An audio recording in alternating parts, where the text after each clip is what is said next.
بيده فإن لم يستطع فبلسانه فإن لم يستطع فبقلبه وذلك أضعف الإيمان আল্লাহ রাসূল সাল্লাল্লাহু আলাইহি ওয়াসাল্লাম কি বলছেন? অন্যায়ের বিরুদ্ধে শক্তি থাকলে হাত দিয়া ফিরাও, না থাকলে মুখ দিয়ে বইলা ফিরাও, না থাকলে মনে মনে পরিকল্পনা করতে থাকো কিভাবে ফিরানো যায়।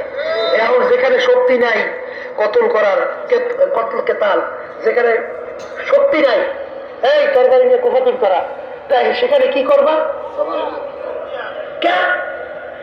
তুমি তো আর জেহাদ করতে পারবা না।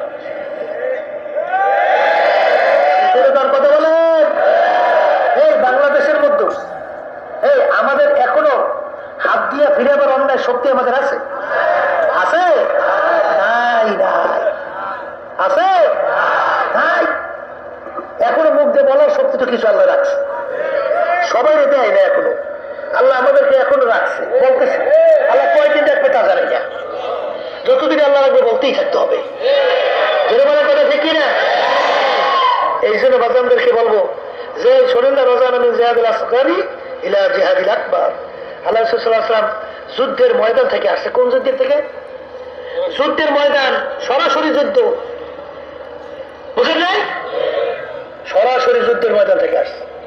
সাহাবায়ে কেরামদের বলতেছেন, এই ছোট যুদ্ধের থেকে আমি বড় যুদ্ধের দিকে রওনা করছি। হাদিস কি সহি না হাদিস জাল? আর তো আসতে কর সহি। তা হাদিস সহি, এর অর্থ কি করবে তোমরা? কি করবা? আল্লাহ রাসূল সাল্লাল্লাহু আলাইহি ওয়াসাল্লাম বলেন, রাজানা মিন জিহাদিল আসগারি ইলা জিহাদিল আকবার। ছোট যুদ্ধ থেকে বড় যুদ্ধে রওনা করলাম। সাহাবায়ে কেরাম বলে, আল্লাহ রাসূল সাল্লাল্লাহু আলাইহি ওয়াসাল্লাম এর চেয়ে বড় যুদ্ধ কোনটা? বলে নফস আম্মারার সঙ্গে জিহাদ করা এর চেয়ে বড় যুদ্ধ। সবাই জোরে বলেন সুবহানাল্লাহ।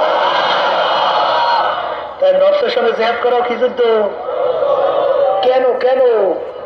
এই নফসে আম্মারার শত্রু দেখা যায়, গোপন শত্রু ভয়ানক না?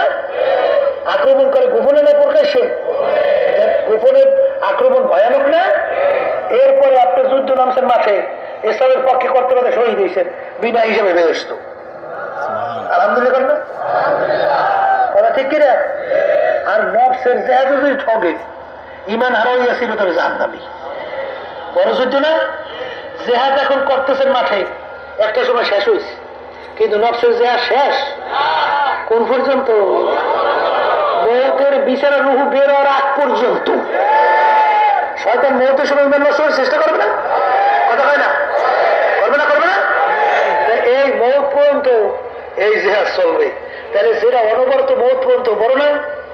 এই জন্য আল্লাহ রাসূল সাল্লাল্লাহু আলাইহি ওয়াসাল্লাম বলছেন যে নফসের সঙ্গে জেহাদ